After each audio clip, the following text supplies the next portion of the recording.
Hi everyone, एक बार फिर से आप लोगों का एसपी ट्रिक्स में स्वागत है। देखिए, आज के इस लेक्चर में हम लोग जो डिस्कस करने वाले हैं, जो हम लोगों का लेक्चर नंबर 3 होने वाला है। ठीक है, इसमें हम लोग जानते हैं कि हम लोग पढ़ लेते हैं aromatic substitution reaction. Aromatic substitution reaction से हम लोगों ने इलेक्ट्रोफिलिक सब्स्टिट्यूशन रिएक्शन कंप्लीट कर ली है।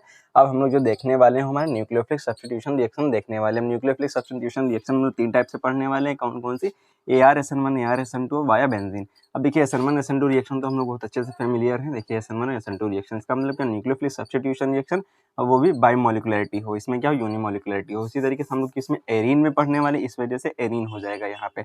अब देखिए, वाया बेंजीन भी हम लोग यहाँ पे जानेंगे, और बेंजीन का फॉर्मेशन कैसे होता है। ठीक है, बेंजीन में जो एबनॉर्मल पाई बॉन्ड बनता है उसको हम लोग अच्छे से जानेंगे। उसके बाद जो होता है इसकी रिएक्शंस बेंजाइन की जो होती हैं, डिफरेंट डिफरेंट इसमें प्रोडक्ट बनते हैं। ठीक है, उसको जो है अफेक्ट करने वाले फैक्टर्स कौन से हैं, उसके साथ साथ चिची-बाबेन रिएक्शन, और उसके बाद जो एक होता है सोमलेट-हाउज़र रीअरेंजमेंट। ठीक है, यही जो है वाया न्यूक्लियोफिलिक सब्स्टिट्यूशन रिएक्शन के ही थ्रू जाता है। तो इसको भी हम लोग यहाँ पे देखने वाले हैं। तो सबसे पहले चलिए स्टार्ट करते हैं। सबसे पहले क्या? Nucleophilic substitution reaction. Nucleophilic substitution reaction क्या होती है बेंजीन में? अब हमें पता है कि बेंजीन है। बेंजीन के ऊपर अगर कोई भी हम लोग ग्रुप लगा दिया जाए, कोई भी ग्रुप लगा दिया जाए, मान लेते हैं कि जी कोई ग्रुप लगा हुआ है। ठीक है, उसकी हम लोग क्या करें? किसी न्यूक्लियोफाइल के द्वारा रिएक्शन करा दें, या तो कोई हाइड्रोजन प्रेजेंट हो। अब देखिए, बेंजीन में या तो हाइड्रोजन प्रेजेंट हो या कोई अदर प्रेजेंट ग्रुप प्रेजेंट हो, उसका न्यूक्लियोफाइल के द्वारा अगर सब्स्टिट्यूशन कर दिया जाए, इसका मतलब क्या होता है? द रिप्लेसमेंट ऑफ हाइड्रोजन और any group present on the benzene ring by a nucleophile is called nucleophilic substitution reaction कहलाती है। अब देखिए, मान लेते हैं कि न्यूक्लियोफिलिक सब्स्टिट्यूशन कराना है, इसका मतलब क्या हुआ? जी की जगह कौन लेने जा रहा है? जी की जगह जो लेने जा रहा है वो हमारा न्यूक्लियोफाइल लेने जा रहा है। अब हमें पता है कि मान लेते हैं कि हमारा जी क्या है? कोई ग्रुप ऐसा है जिसके ऊपर क्या हो? लोन पेयर ऑफ इलेक्ट्रॉन्स हो, जैसे ये है। अब देखिए, अगर इसको हम सही से देख लेंगे, इसके पास लोन पेयर ऑफ इलेक्ट्रॉन हो जी के पास, तो ये क्या हो सकता है? इसके साथ रेजोनेंस में हो सकता है। अगर ये रेजोनेंस में होगा तो कुछ इस तरीके से ये नेगेटिव चार्ज, ये यहाँ पे, इसका मतलब यहाँ पे आप पूरा रेजोनेटिंग स्ट्रक्चर इसका ड्रा कर लेंगे। ठीक है, अच्छे से। इसका मतलब क्या होगा? ये नेगेटिव चार्ज जो है पूरी बेंजीन रिंग में क्या है? कॉन्जुगेशन में। अब देखिए, यहाँ से क्या पता चल रहा है? अभी ये सिंगल बॉन्ड था, अभी ये क्या जनरेट हो गया? डबल बॉन्ड कैरेक्टर जनरेट हो गया। इसका मतलब क्या हुआ? किसी भी ग्रुप को रिमूव करना इतना आसान नहीं होता, क्योंकि यहाँ पे जो था ग्रुप और बेंजीन रिंग का जो कार्बन होता है उसके बीच में जो डबल बॉन्ड कैरेक्टर जनरेट होने लगता है, जैसे कि हेलोजन के केस में होता है। इसका मतलब क्या है? इनको जो है रिप्लेस कर पाना जो इतना आसान नहीं होता है। अब देखिए, एक तो रीजन ये हो गया, डबल बॉन्ड कैरेक्टर पाया जाता है। दूसरा देखिए रीजन क्या होता है इसमें, हम लोग जानते हैं, अगर बेंजीन को हम लोग सही से देखें, अगर बेंजीन को हम लोग अगर सही से देखें, इसके पाई बार ऑर्बिटल्स को अगर ड्रा करें,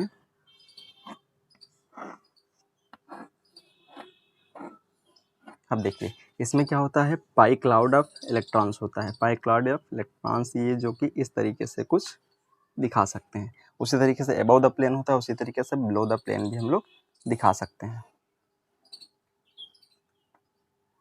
अब देखिए, यहाँ पे क्या है? इलेक्ट्रॉन क्लाउड होता है above and below the plane ring में। ठीक है, तो बेंजीन रिंग में जो होता है, क्या होता है? हमारा इलेक्ट्रॉन पाई इलेक्ट्रॉन क्लाउड होता है। अगर पाई इलेक्ट्रॉन क्लाउड है, इसका मतलब जो न्यूक्लियोफाइल आ रहा होगा अटैक करने, न्यूक्लियोफाइल जब कोई आ रहा होगा अटैक करने, इसका मतलब क्या है? वो क्या करेगा? इसे रिपेल करेगा। रिपेल करेगा, इसका मतलब इसके लिए स्टेरिक हिंड्रेंस क्रिएट करेगा। इसका मतलब क्या हुआ? ये इसको अप्रोच करने नहीं देगा।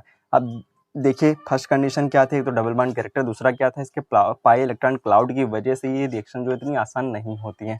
अब देखिए, अगर या तो क्या किया जाए कि बहुत ज़्यादा, आप देखिए इसको अगर रिएक्शन को कराना है तो हमें क्या कराना पड़ेगा? ड्रास्टिक कंडीशंस को रखना पड़ेगा। मीन्स बहुत ज़्यादा हाई टेम्परेचर कर दिया जाए, बहुत ज़्यादा हाई प्रेशर कर दिया जाए, तब जाके रिएक्शन जो है पॉसिबल हो जाती हैं।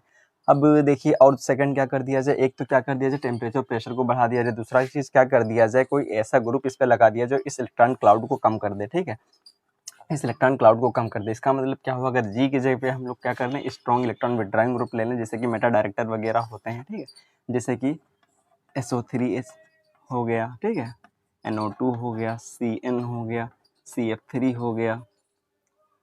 ठीक है, ये क्या कर देंगे? स्ट्रॉन्ग इलेक्ट्रॉन विड्रॉइंग ग्रुप हम लोग इसके ऊपर सब्स्टिट्यूट कर देते हैं। इसका मतलब क्या होगा? ये इलेक्ट्रॉन क्लाउड को कम कर देगा। इसका मतलब क्या करेगा? रिएक्शन की रेट को फैसिलिटेट करेगा। अब इसका मतलब क्या होगा? जब इलेक्ट्रॉन क्लाउड कम हो जाएगा तो इसका मतलब इलेक्ट्रॉन डेफिशिएंट हो जाएगा। इसका मतलब डेफिशिएंट जब हो जाएगी तब न्यूक्लियोफाइल का अटैक करना आसान हो जाता है। इस वजह से रिएक्शन के रेट जो है, जैसे जैसे इलेक्ट्रॉन विड्रॉइंग ग्रुप बढ़ते जाते हैं, रिएक्शन के रेट भी इंक्रीज करती चली जाती है। तो ये डिपेंड करता है कितना पावरफुल यहाँ पे स्ट्रॉन्ग इलेक्ट्रॉन विड्रॉइंग ग्रुप लगे हुए हैं, वो भी कहाँ जो लगे हुए हैं ये। ठीक है, ये कहाँ पे होना चाहिए? आर्थो और पैरा पे होना चाहिए, लिविंग ग्रुप के। ठीक है, तो लिविंग ग्रुप के आर्थो और पैरा पोजीशन पे इलेक्ट्रॉन विड्रॉइंग ग्रुप जैसे कि नाइट्रो वगैरह लगा दें। ठीक है, ये अगर आर्थो पैरा पोजीशन पे होते हैं तो इसको ये रिएक्शन की रेट को जो है बढ़ा देते हैं। चलिए इसको हम थोड़ा सा और जान लेते हैं। अब देखिए, अब ये किस तरीके से रिएक्शन की रेट को बढ़ाएंगे। मान लेते हैं कि कोई यहाँ पे जो है Cl था, ठीक है। यहाँ पे अगर Cl था, इसकी रिएक्शन अगर डायरेक्टली हम लोग किससे इसका नाइट्रेशन, इसकी रिएक्शन अगर हम डायरेक्टली नाइट्रीकरण कर दिया जाए,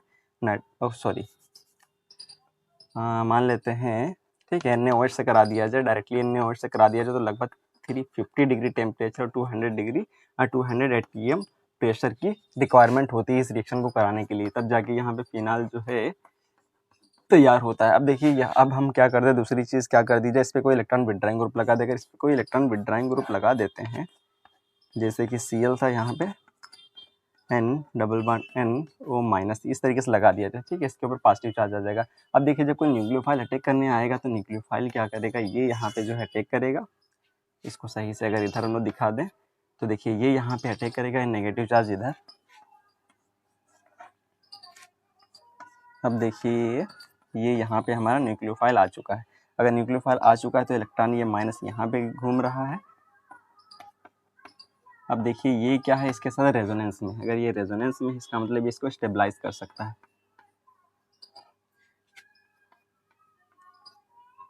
अब देखिए, ये इधर, ये इधर, ये इधर। अब देखिए, यहाँ पे क्या है, न्यूक्लियोफाइल है। अब ये वापस जब आ रहा होगा, जब ये वापस आ रहा होगा, तब ये Cl लीविंग ग्रुप को निकाल देगा।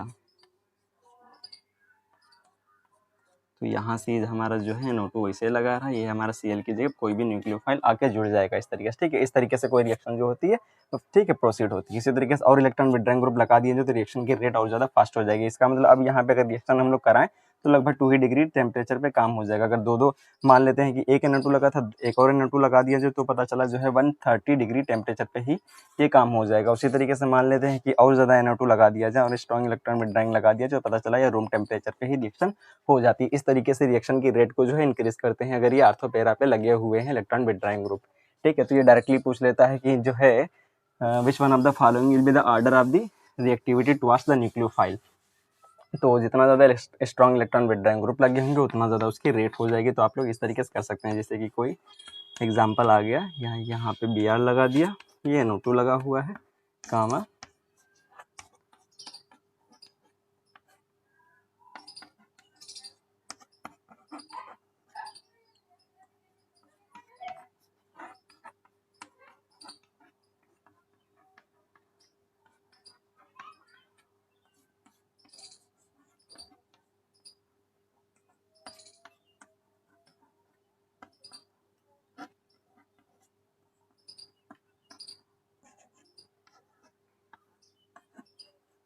चलिए 4 एग्जाम्पल लिखे हैं, ठीक है। अब पूछ लेगा कि इनमें से जो है सबसे ज़्यादा रिएक्शन की रेट किसकी है।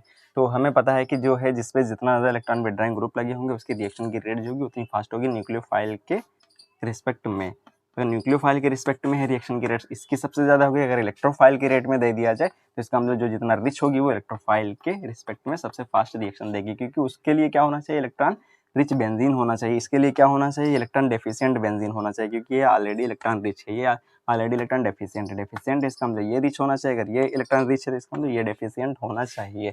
अब देखिए, यहाँ पे रेट पूछ लेगा, ए दिया, बी दिया, सी दिया, डी दिया, तो सबसे ज़्यादा किसके लिए हो जाएगी, डी के लिए। सबसे कम किसके लिए हो जाएगी, अब देखिए इसमें केवल एक NO2 ग्रुप लगा हो तो सबसे कम हो जाएगी ए के लिए। अब इसके बाद देखा जाए बी इसके लिए हो जाएगी, बी के लिए, फिर सी के लिए, फिर डी के लिए, ठीक है। ये रिएक्शन रेट कुछ इस तरीके से हो जाएगा। अगर कुछ एग्जांपल अगर इस तरीके से दे दे हमें, जैसे कि Cl दिया है, NO2 लगा दिया है, Cl दिया है, Cn लगा दिया, SO3H लगा दिया, Cl लगा दिया, तो अब देखो, तो मैंने बताया था क्या, जितना स्ट्रॉन्ग इलेक्ट्रॉन विड्राइंग ग्रुप लगे होंगे तो उतना फास्ट इसकी रिएक्शन होगी। अब हमें पता है, मैंने बता दिया है कि किस तरीके से इनके जो है किस तरीके से इनकी जो है पावरफुल टेंडेंसी जो है वेरी करती है। -I - R इफेक्ट की मैंने आप लोगों को सीरीज दिखाई थी। सबसे ज़्यादा मैंने बताया था क्या, इन सब में देखा जाए तो NO2 होगा, फिर साइनाइड होता है, फिर उसी तरीके से SO3H होता है, फिर CHO होता है, फिर इसके बाद कीटोन्स होते हैं, ठीक है, फिर एसिड होते हैं, एस्टर होते हैं। अब देखिए, यहाँ से देखिए, जितना ज़्यादा पावरफुल होगा उतना रेट उसकी जो न्यूक्लियोफाइल के प्रति जो सबसे फास्ट होगी। ए दे दिया जाए, बी दे दिया जाए, सी दे दिया जाए, डी दे दिया जाए, सबसे ज़्यादा रेट हो जाएगी ए की, फिर बी की हो जाएगी, फिर सी की हो जाएगी, फिर डी की हो जाएगी। ये आप लोग अच्छे तरीके से कर सकते हैं।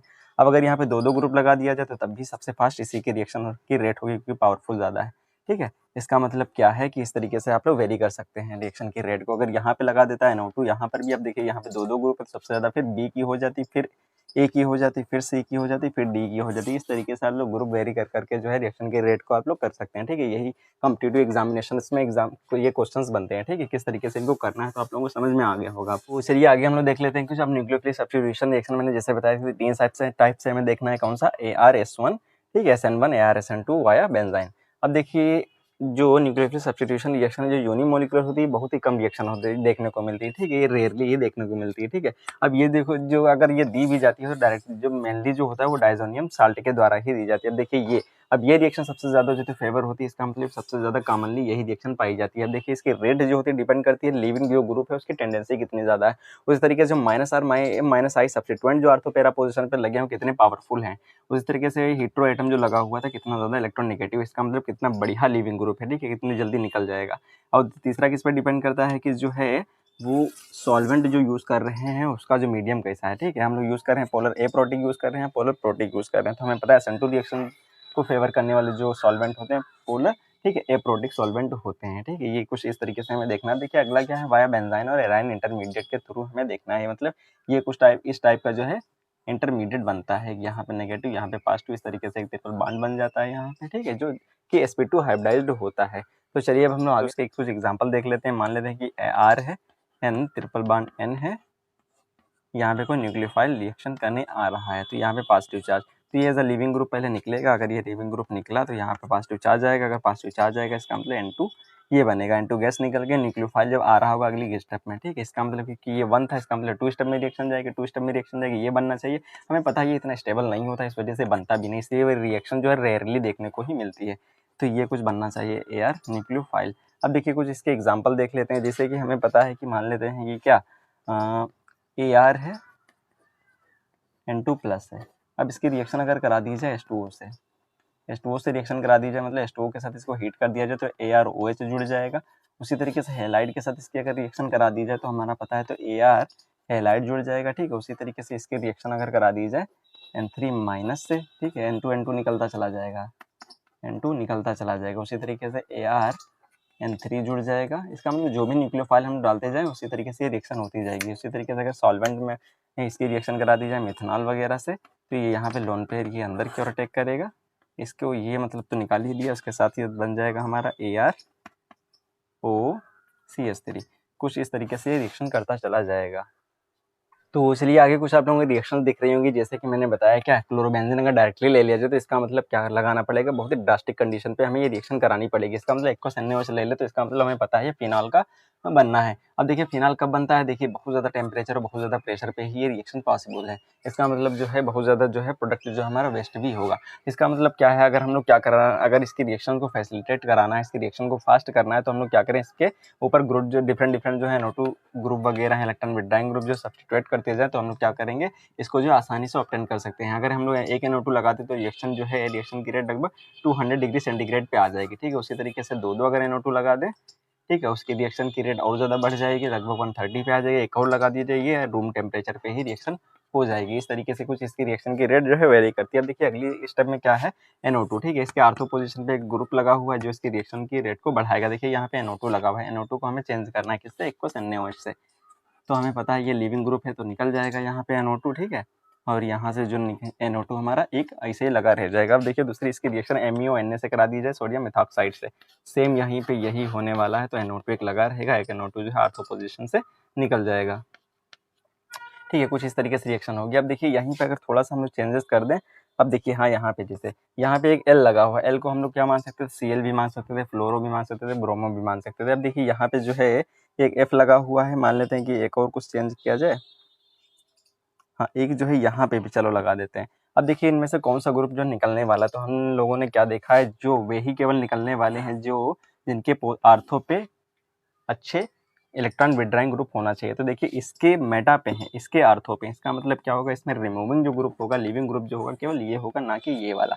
इसका मतलब अगर रिएक्शन होगी यहाँ से, अगर ये रिएक्शन होगी तो NO2 ये वैसे ही, NO2 ये वैसे ही, इसका मतलब ये यहाँ से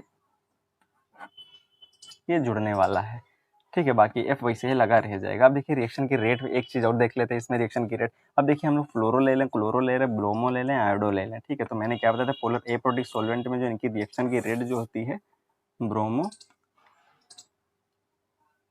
आयोडो। अब देखिए रिएक्शन की रेट मैंने पोलर एप्रोटिक सॉल्वेंट में बताई थी, इसकी सबसे फास्ट होती है। इसका मतलब क्या है, सबसे अच्छा लिविंग ग्रुप भी यही होता है हमारा। इसका मतलब क्या है, यही सबसे तेजी से निकलने वाला है इन सब की कंपेयर में, ठीक है। इसके साथ रिएक्शन की रेट काफ़ी फास्ट होती है। तो आगे चलिए हम लोग बढ़ते हैं अब। तो ये क्लियर हो गया होगा आप लोगों को। देखिए चिचिबाबेन रिएक्शन आगे देख लेते हैं। चलिए उससे पहले मैं आप लोगों को एक रिएक्शन बता दूं, जैसे कि फिनाल है, फिनाल का हमें नाइट्रेशन कराना है। अगर फिनाल का नाइट्रेशन कराना है, ठीक है, डाइल्यूट HNO3 ले लिया जाए अगर, तो ये नाइट्रो बनने वाला है। OH बनेगा, एक यहाँ पे NO2 आएगा, ठीक है। ये इलेक्ट्रोफिलिक रिएक्शन है क्योंकि नाइट्रोनियम आयन जनरेट होता है यहाँ पे, एक ये बनेगा ये, ठीक है। इसमें बताना है कि मेजर प्रोडक्ट कौन सा है।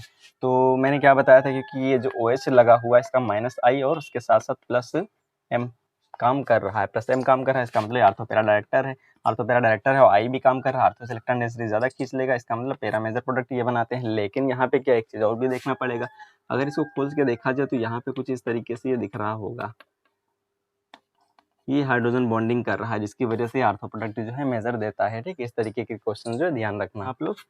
अगर कभी इस तरीके से रिएक्शन देते, मान लेते हैं कि OH है या फिनॉल है या एनिलीन हो, अगर इसका ब्रोमिनेशन कराया जा रहा है, ठीक है, इसका ब्रोमिनेशन कराया जा रहा है किसमें, मान लेते हैं कि पोलर प्रोटिक सॉल्वेंट है, ठीक है, पोलर सॉल्वेंट। अगर पोलर सॉल्वेंट में इसका ब्रोमिनेशन कराया जा रहा है तो हमें पता है कि ये जो है पोलर प्रोटिक सॉल्वेंट करता है क्या, इन लोन पेयर को और ज़्यादा एक्टिवेट कर देता है, और ज़्यादा एक्टिवेट करता है। इसका मतलब बेंजीन रिंग की इलेक्ट्रॉन डेंसिटी और बढ़ा देता है। इसका मतलब जब एक प्रोडक्ट बनता है, ठीक है, उसके साथ साथ जो है रिएक्शन की रेट और तेज बढ़ जाती है, जिसकी वजह से ट्राइब्रोमोफिनॉल या ट्राइब्रोमो एनिलीन हमें मिलता है।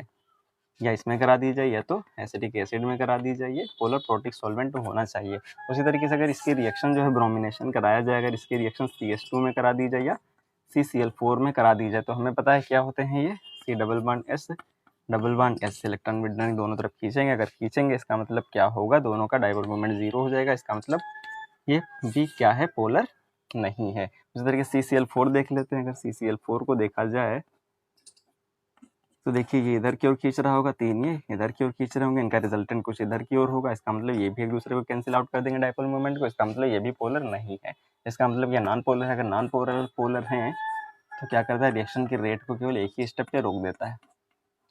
ये बनेगा प्लस आर्थो भी बन सकता है कुछ, ठीक है। अब देखिए ये आप लोग क्लियर रखना, ठीक है। ये जो एक्स्ट्रा बचा हुआ था मैंने यहाँ पे बता दिया है। अब देखिए चिचिबाबेन रिएक्शन हम लोग देख लेते हैं। चिचिबाबेन रिएक्शन क्या होती है, जब प्रीडीन है, ठीक है, मान लेते हैं प्रीडीन है, ये प्रीडीन का जो आर्थो वाला हाइड्रोजन होता है, इस पे स्ट्रॉन्ग बेस की अगर रिएक्शन करा दी जाए, मान लेते हैं कि सोडामाइड वगैरह ले लें, तो ये क्या करता है, इसके H+ को ऑब्स्ट्रक्ट कर लेता है, इसके H+ को ऑब्स्ट्रक्ट कर लेता है यहीं पे, ठीक है। जो क्योंकि यहाँ पे जो H+ निकलेगा माइनस आएगा, इसका मतलब ये सोडियम यहाँ पे बैठ जाएगा, ठीक है। ये रिएक्शन जो चिचिबाबेन रिएक्शन कहलाती है। अगर इसके लिथियम से करा दिया जाए तो लिथियम यहाँ पे बैठ जाएगा। उसी तरीके से इसका मतलब डिफरेंट हाइड्रोजन को यहाँ से निकाल सकते हैं, ठीक है। मान लेते हैं कि इसकी रिएक्शन अगर PHLi से कर दी जाए, उसी तरीके से BuLi के साथ कर दी जाए, ठीक है। जिसकी रिएक्शन करते जाएंगे इस तरीके से हमारा क्या होगा, यहाँ पे बेस ये बनता चला जाएगा, ठीक है। ये हमारा जो है माइनस यहाँ पे जनरेट होगा, यहीं पे हम लोग क्या करते हैं, उसके मेटल को बैठा देंगे, ठीक है। यही रिएक्शन चिचिबाबेन रिएक्शन कहलाती है। हम लोग देख लेते हैं कि पैरासीटामोल का फॉर्मेशन करना है फिनॉल से। तो सबसे पहले क्या करेंगे, फिनॉल का नाइट्रेशन कर लेंगे, ठीक है। नाइट्रेशन में जो दो प्रोडक्ट मिलेंगे आर्थो पैरा, दोनों को सेपरेट कर लेंगे। सेपरेट करने के बाद ये मिलेगा, इसको हम लोग क्या करेंगे, इसका रिडक्शन कर लेंगे, नाइट्रो का रिडक्शन करेंगे तो यानी ये हमारा क्या मिलेगा, पैरा हाइड्रोक्सी एनिलीन मिलेगा। इसका मतलब क्या, इसका एसिटाइलेशन अगर कर दिया जाए, एसिटाइलेशन कर दिया जाए एसिडिक कंडीशन में, तो हमें पता है ये यहाँ से निकलेगा, ये इसके ऊपर अटैक कर देगा। आप देखिए ये अटैक करिए, तो मैंने बताया था दोनों की इलेक्ट्रोनेगेटिविटी चेक कर लो, इसकी इलेक्ट्रोनेगेटिविटी ज़्यादा है, इसका मतलब इसके लोन पे इसके ज़्यादा तेजी बंधे हुए हैं, ये ज़्यादा फ्री है, इसका मतलब ये रिएक्शन करने जाएंगे। इसका मतलब क्या, ये वहाँ से रिएक्शन ना करके यहाँ से रिएक्शन करेगा, ये हमारा कुछ ये बन के तैयार हो जाएगा, ठीक है। इसी को हम लोग क्या बोलते हैं, इसी को हम लोग जो है पैरासीटामोल के नाम से जानते हैं, सीटामोल के नाम से जानते हैं। देखिए या तो इसी को हम लोग जानते हैं एसिटोएमिनोफेनॉल, इसी को हम लोग बोलते हैं एसिटोएमिनोफेनॉल, ठीक है। एसिटोएमिनोफेनॉल के नाम से भी जानते हैं। ये डायरेक्टली जो है आप लोगों को याद रखना है किस तरीके से हम लोग पैरासीटामोल की सिंथेसिस कर सकते हैं। अब चलिए अगला देख लेते हैं हम लोग बेंजाइन। ठीक है, बेंजाइन रिएक्शन में हम लोग देखें तो चलिए आगे हम लोग देख लेते हैं। देखिए अब हम लोग देखने जा रहे हैं जो बेंजाइन इंटरमीडिएट। ठीक है, इसका फॉर्मेशन देखेंगे, इसकी स्टेबिलिटी देखेंगे, इसके डिफरेंट टाइप्स की रिएक्शंस देखेंगे। ठीक है, तो हम लोगों का जो बचा हुआ है क्या क्या, बेंजाइन इंटरमीडिएट और उसके साथ साथ हम लोग सोमलेट हाउसर रीअरेंजमेंट देख लेते हैं इस चैप्टर में। इसके बाद ये चैप्टर खत्म हो जाएगा। ठीक है, सब्स्टिट्यूशन रिएक्शन। अब देखिए हम लोग जल्दी से देख लेते हैं बेंजाइन इंटरमीडिएट। देखिए बेंजाइन क्या होता है, तो मान लेते हैं क्या ये हेलो बेंजीन है। ठीक है, अगर हेलो बेंजीन है या तो सब्स्टिट्यूटेड हेलो बेंजीन अगर है, ठीक है, तो मान लेते हैं यहाँ पे कोई ग्रुप लगा हुआ। अगर ग्रुप लगा हुआ इसके बगल में अगर आर्थो पे इसके हाइड्रोजन है, ठीक है, इसके बगल वाली पोजीशन आर्थो कहलाती है। अगर इनके पास हाइड्रोजन होते हैं तो वेरी स्ट्रॉन्ग बेस, मान लेते हैं कि NaNH2 ले लिए जैसे, ठीक है, ये तो वेरी स्ट्रॉन्ग बेस, या तो ये हो सकते हैं क्या, ब्यूटाइल लिथियम हो सकते हैं। ठीक है, उसी तरीके से PHLi हो सकते हैं। ये मान लेते हैं ये वेरी स्ट्रॉन्ग बेस है। ठीक है, नॉर्मल कंडीशन पे रिएक्शन तो होने वाली नहीं। इसका मतलब क्या हो, बहुत ज़्यादा स्ट्रॉन्ग बेस चाहिए इसके लिए रिएक्शन कराने के लिए। क्योंकि होता क्या है, जब भी बेंजीन या उसके डेरिवेटिव जो होते हैं जिनमें ठीक है लिविंग ग्रुप होना चाहिए, उसके बगल में आर्थो हाइड्रोजन होना चाहिए, तब क्या करते हैं एक, ठीक है, एक स्पेशल टाइप का इंटरमीडिएट बनाते हैं। इसी इंटरमीडिएट को हम लोग बेंजाइन इंटरमीडिएट के नाम से जानते हैं। ठीक है, तो ये यहाँ से इसको इस तरीके से हम लोग लिख सकते हैं। इसका मतलब क्या होता है, ये यहाँ से H+ को ऑब्जेक्ट करते हैं, इसके बाद नेगेटिव चार्ज आता है, नेगेटिव चार्ज इसको पुल करता है, पुल करने के बाद ये इसको लिविंग ग्रुप को जो है निकाल देता है। यहाँ पे एक एबनॉर्मल पाई बॉन्ड बनता है जिसे क्या, तो चलिए सबसे पहले इसको देख लेते हैं कि एक इंटरमीडिएट बनता है जिसे बेंजाइन इंटरमीडिएट के नाम से जानते हैं। अब देखिए, अब बेंजाइन इंटरमीडिएट को अगर सही से देखा जाए तो हम लोग इसको कुछ इस तरीके से लिख सकते हैं, ये ऐसे, ये ऐसे, ये ऐसे। इसका मतलब क्या है, यहाँ पे जो हमारा सबसे पहले नेगेटिव चार्ज जो आया, ये नेगेटिव चार्ज जो देखिए, ये कार्बन कौन सा है हमें पता है, sp2 कार्बन है। इसका मतलब ये भी कार्बन क्या है, sp2 फील्ड ऑर्बिटल है। इसका मतलब क्या है, ये जो साइड में जो हमारा बॉन्ड बनने जा रहा है, यहाँ पे एक लिविंग ग्रुप X लगा हुआ है, ये क्या करेगा, इसको पुश करेगा। जब पुश कर रहा होगा तो यहाँ पे एक एबनॉर्मल बॉन्ड क्रिएट करने जा रहा है, यहाँ पे नेगेटिव, यहाँ पे पॉजिटिव। ठीक है, कुछ इस तरीके से आने जा रहा है। इसका मतलब क्या हुआ, ये ऑर्बिटल पड़ा हुआ है, ये ऑर्बिटल पड़ा हुआ है, दोनों ही क्या, ये sp2 ऑर्बिटल पड़े हुए हैं। ठीक है, ये sp2 ऑर्बिटल पड़े हुए हैं। अब ये sp2 ऑर्बिटल जो पड़े हुए हैं, इन्हीं से हमें एक बॉन्ड बनता हुआ दिखता है। इसी को हम लोग क्या, बेंजाइन इंटरमीडिएट के नाम से जानते हैं। ठीक है, एक बॉन्ड क्या कहलाता है, एबनॉर्मल पाई बॉन्ड कहलाता है। ठीक है, ये एबनॉर्मल पाई बॉन्ड होता है। ये जो पाई बॉन्ड बनता है, ये एबनॉर्मल पाई बॉन्ड के नाम से इसे जानते हैं, एबनॉर्मल पाई बॉन्ड। अब देखते हैं इसका हाइब्रिडाइजेशन पूछ लेता है। इस बॉन्ड जो बॉन्ड बना हुआ है इसका हाइब्रिडाइजेशन, अब देखिए क्या इसका हाइब्रिडाइजेशन sp है क्या, क्योंकि ये कुछ इस तरीके से दिख रहा है। क्या ये sp है, नहीं, ये बिल्कुल sp नहीं है, बेंजीन रिंग से बाहर की ओर बना होता है। ठीक है, बेंजीन रिंग से बिल्कुल बाहर की ओर बना होता है, उसी प्लेन में होता है, लेकिन ये sp नहीं है। इसका मतलब क्या, ये sp2 कार्बन से इन्वॉल्व हुआ है, sp2 वाले कार्बन इसमें इन्वॉल्व हुए। इसका मतलब इसका हाइब्रिडाइजेशन दोनों का क्या होता है, sp2 होता है। ठीक है, इसका हाइब्रिडाइजेशन sp2 होता है। अब देखिए ये जो एबनॉर्मल पाई बॉन्ड होता है काफ़ी वीक होता है, इसका मतलब बहुत ज़्यादा स्टेबल भी नहीं होता है, ये तुम्हारा अनस्टेबल पाई बॉन्ड बनता है, अनस्टेबल पाई बॉन्ड होता है। अब देखिए इसको अगर तोड़ा जाए तो रिएक्टिविटी सी किस तरीके से शो करता है। अब देखिए यहाँ पे हम लोग जब इसको तोड़ते हैं, तो देखिए क्या आता है, इसको डबल बॉन्ड को अगर तोड़ दिया जाए तो एक ऑर्बिटल में नेगेटिव, दूसरे ऑर्बिटल में पॉजिटिव चार्ज आता है। अब देखिए चार्ज ये स्टेबल कौन सा है, अब देखिए हमें पता है कि जितना ज़्यादा इलेक्ट्रॉन नेगेटिव एलिमेंट के बगल या इलेक्ट्रॉन नेगेटिव एलिमेंट पे जितना ज़्यादा नेगेटिव चार्ज होता है वो ज़्यादा स्टेबल होता है, रादर देन ये इलेक्ट्रो पॉजिटिव के पास है। अब देखिए इलेक्ट्रॉन नेगेटिविटी इसकी सबसे ज़्यादा, इसका मतलब नेगेटिव चार्ज यहाँ पे ज़्यादा स्टेबल है इसके कंपेयर में।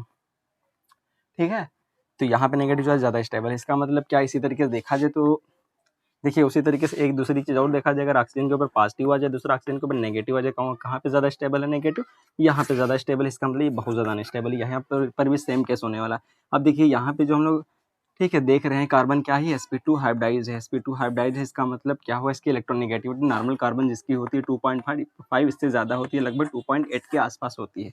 इसका मतलब ना, जब इलेक्ट्रोनेगेटिव एलिमेंट के ऊपर पॉजिटिव चार्ज होता है वो स्टेबल नहीं होता। इसका मतलब क्या है, नेगेटिव उसके ऊपर स्टेबल होती है, तो ये ज़्यादा स्टेबल है, ये अनस्टेबल है। इसका मतलब क्या, ये अगर अनस्टेबल है, इसका मतलब रिएक्टिविटी सबसे तेज किसकी है, रिएक्टिविटी पॉजिटिव वाले की सबसे ज़्यादा है। इसका मतलब रिएक्टिविटी इसकी ज़्यादा है, रिएक्टिविटी ये ज़्यादा है। ठीक है, इसकी रिएक्टिविटी ज़्यादा है। इसका मतलब अगर हम इसकी किसी से रिएक्शन करा दे, जैसे कि सोडामाइड से रिएक्शन करा दे, बेस से रिएक्शन करा दे, इसका मतलब सबसे पहले कौन टूट के बनने वाला है, जो सबसे ज़्यादा रिएक्टिव था, सबसे ज़्यादा अनस्टेबल था, तो बॉन्ड सबसे पहले यहीं पे बनने वाला है।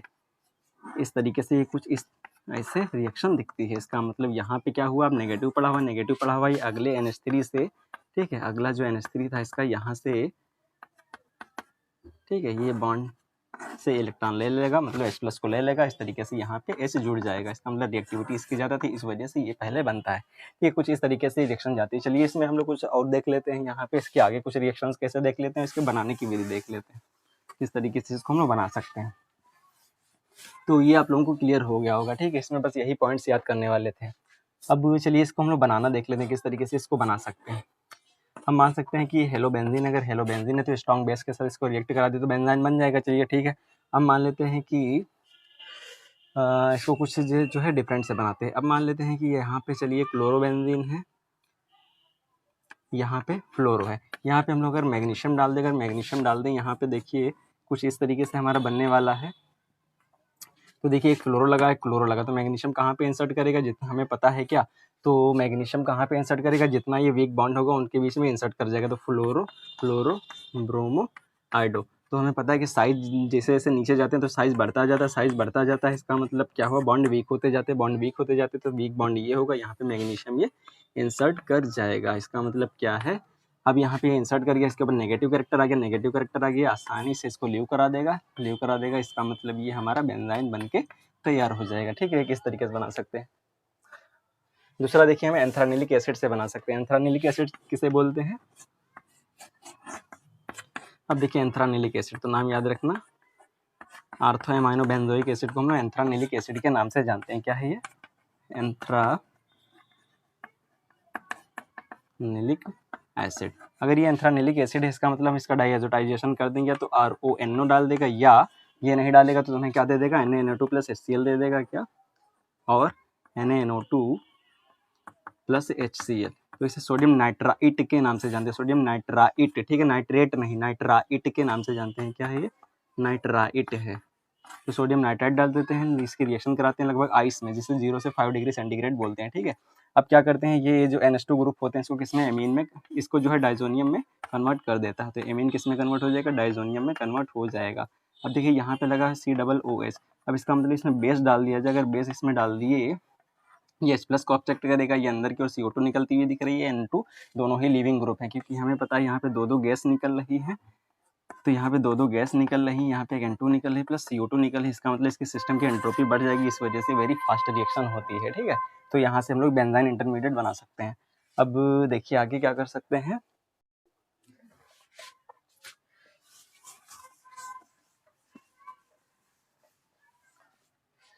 अब चलिए कुछ और हम लोग मान लेते हैं, कुछ लिविंग ग्रुप हैं, जैसे कि एक हेलो ले लें, दूसरा OTF ले लें, ठीक है, ये भी एक लिविंग ग्रुप है। चलिए यहाँ पे मैग्नीशियम इंसर्ट करा दें। पहली बार अगर मैग्नीशियम इंसर्ट करा दी, X बना, नेगेटिव चार्ज आया, यहाँ पे लिविंग ग्रुप अच्छा है, तो यहाँ से हमें बेंजीन, कुछ बेंजाइन या एराइन बनता हुआ दिख जाएगा। इस तरीके से बना सकते हैं। दूसरा क्या है हमारा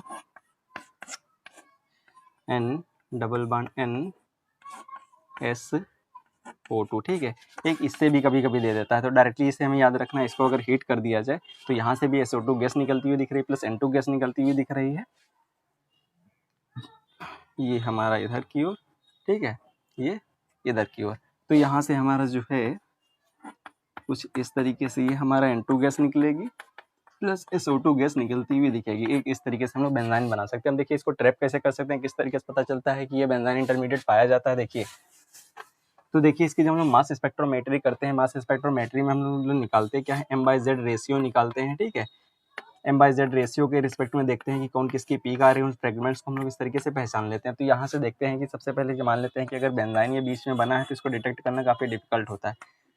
तो ये क्या करता है, अपने ही दूसरे मोल से क्या कर सकता है, 2+2 साइक्लो एडिशन कर लेता है। तो यहाँ पे 2+2 साइक्लो एडिशन कर लेता है, तो यहाँ पे 4 मेंबर्ड रिंग बना देता है।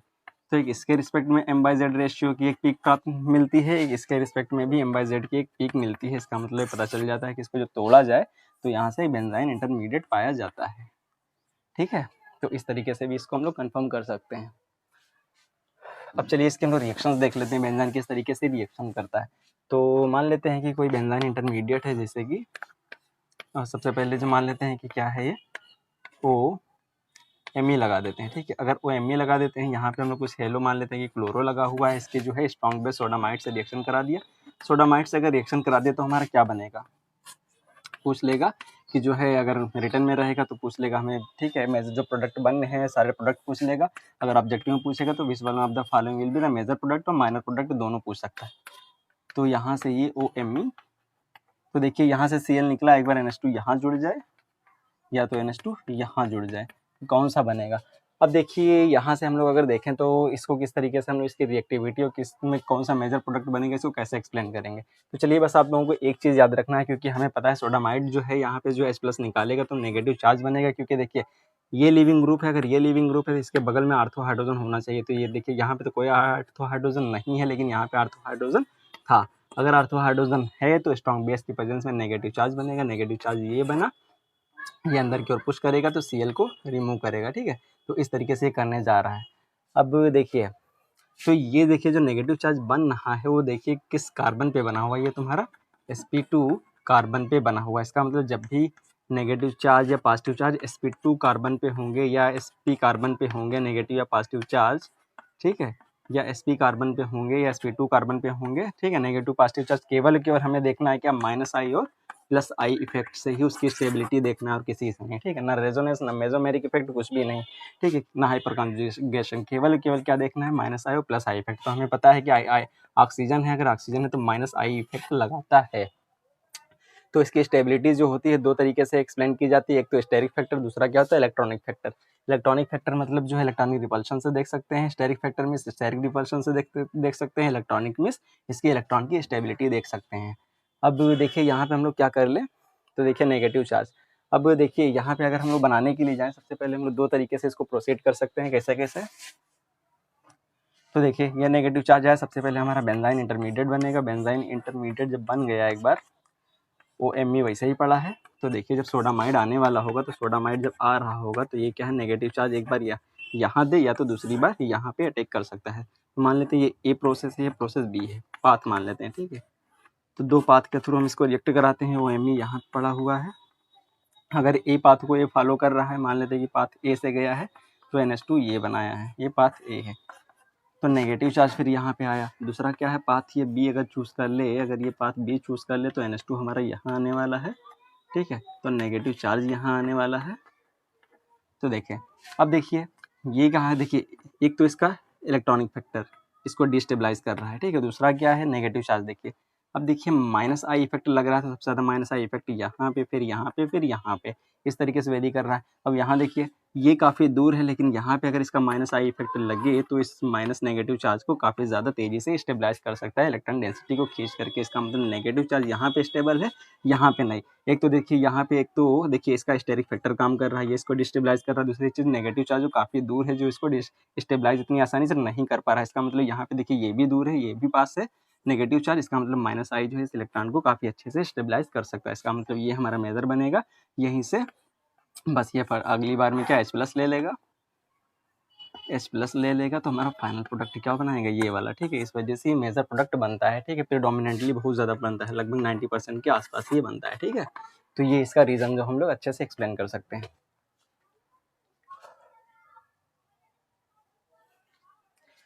तो चलिए आगे देख लेते हैं, इसी तरीके से दूसरी रिएक्शन अगर दे दे।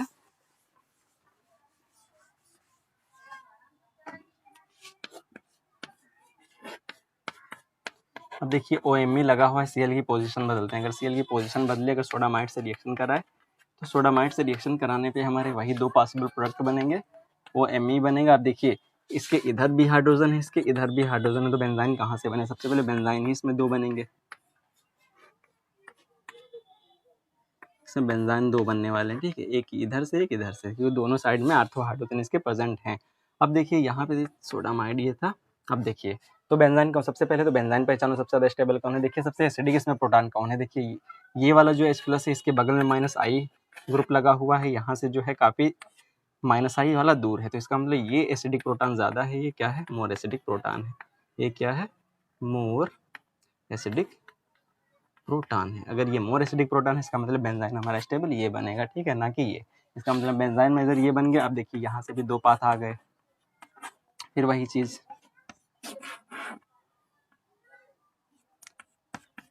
यहाँ पे OMe बना दें। अगर एक बार NH2 यहाँ पे चला जाए तो नेगेटिव चार्ज यहाँ पे आ जाए, दोबारा में क्या हो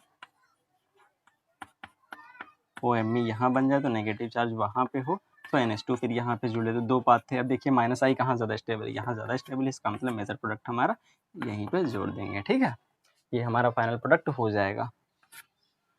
अब देखिए अगर ठीक है सारे पॉसिबल प्रोडक्ट पूछे तो दो यहाँ से बनेंगे, ठीक है, दो यहाँ से बनेंगे, एक ये उसी तरीके से एक ये, ठीक है, दो इसमें आइसोमर बन जाएंगे, इसका मतलब टोटल 3 प्रोडक्ट बन जाएंगे। तो चलिए आप लोगों को कंसेप्ट तो समझ में आ गया होगा। चलिए इस पे हम लोग कुछ और प्रैक्टिस कर लेते हैं। देखिए सोडामाइड जैसे ही डाला तो देखा क्या हुआ, हमारा लिविंग ग्रुप यहाँ पे प्रेजेंट है, लिविंग ग्रुप यहाँ पे प्रेजेंट है, दोनों साइड में हाइड्रोजन है अल्फा, ठीक है, अल्फा कह दें या तो आर्थो कह दें, दोनों साइड हाइड्रोजन किसी एक साइड से बना दो क्योंकि दोनों ही इक्विवेलेंट है। तो देखिए बेंजाइन आपका बन गया होगा। अगर बेंजाइन बन के तैयार हो गया है किसी एक साइड से तो देखिए हमारा बेंजाइन बन के तैयार हो गया। अगर बेंजाइन बन के तैयार हो गया तो एक बार नेगेटिव चार्ज यहाँ पे आ जाए या तो एक बार नेगेटिव चार्ज यहाँ पे आ जाए। इसका हमें पता है क्या प्लस आई इफेक्ट काम करता है। अगर प्लस आई इफेक्ट काम कर रहा है तो इसका मतलब ये आर्थो पैरा, तो सबसे ज़्यादा इलेक्ट्रॉन डेंसिटी यहाँ पे, फिर यहाँ पे, फिर यहाँ पे। इलेक्ट्रॉन डेंसिटी कहाँ पे बढ़ाता है, आर्थो पैरा पे सबसे ज़्यादा बढ़ाता है। इसका मतलब क्या हुआ, यहाँ से जो हमारा नेगेटिव चार्ज कहाँ पे स्टेबल होगा, तो जितना ज़्यादा दूर होगा उतना ज़्यादा स्टेबल होगा।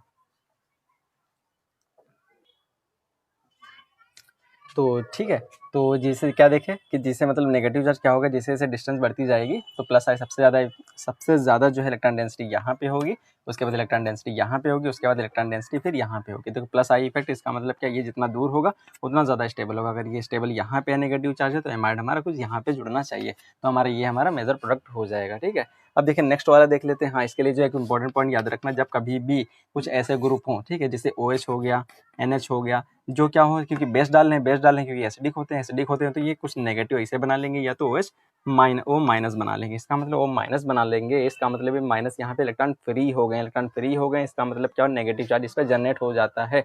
अब देखिए जो बेंजाइन इंटरमीडिएट बने कुछ इस तरीके से बनेगा, इस तरीके से बना क्योंकि दोनों तरफ सिमेट्रिकल है। अगर सिमेट्रिकल है तो हमेशा याद रखना नेगेटिव चार्ज सबसे ज़्यादा दूर हो एनायन से उतना ज़्यादा स्टेबल होता है, क्योंकि क्या होता है यहाँ पे उतना ज़्यादा उसको डिस्टेबलाइज करेगा जितना पास होगा। ठीक है, क्योंकि इलेक्ट्रॉन फ्री है, अगर फ्री है तो बहुत ज़्यादा जितना पॉसिबिलिटी हो उतना दूर रहना चाहिए, तभी जाके हमारा मेजर प्रोडक्ट बनेगा। ये इंपॉर्टेंट ही याद रखना।